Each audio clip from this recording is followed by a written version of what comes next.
नमस्कार सर्वांना. तर आज आहे महाशिवरात्री आणि महाशिवरात्रीच्या सर्वांना खूप खूप शुभेच्छा. तर महाशिवरात्री हा भगवान शिवांचा अत्यंत पवित्र दिवस मानला जातो आणि या दिवशी उपवास करणं, शिवलिंगावर पंचामृत अर्पण करणं, तसेच ओम नमः शिवाय या मंत्राचा जप करणं खूप शुभ मानलं जातं.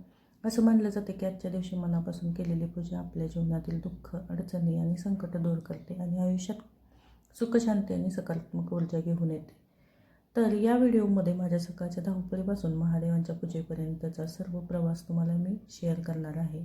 जर माझ्या चॅनलवरती कोणी नवीन असेल तर माझ्या चॅनलला सबस्क्राईब करा, कमेंट करा आणि शेअर करा.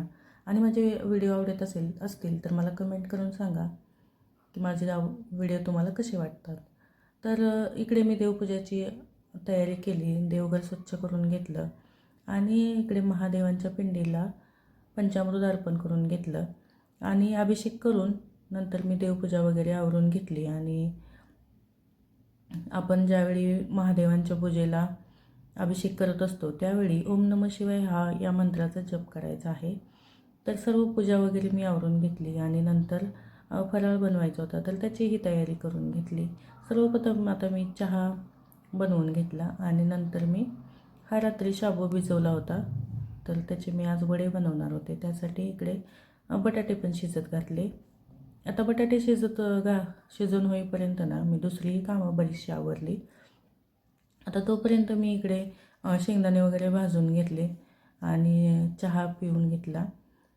तर सकाळी कसं चहा पिलं की मग थोडंसं फ्रेश वाटतं आणि पुढच्या कामाला पण जरा गती मिळते.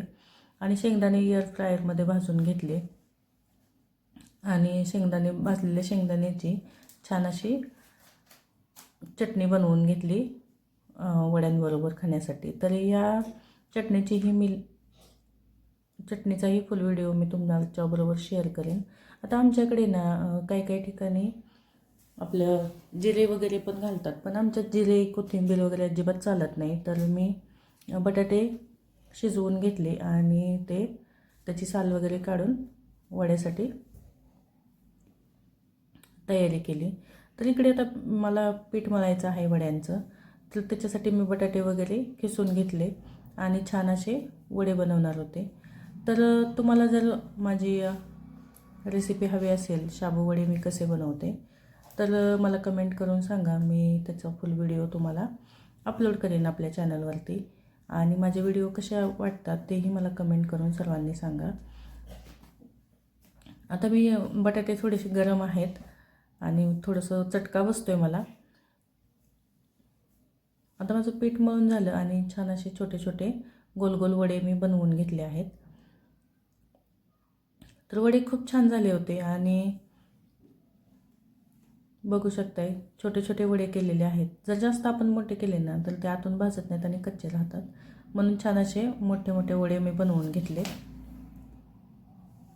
आता एका कढईमध्ये तेल घेऊन त्याच्यामध्ये मी आता छान वडे तळून घेते.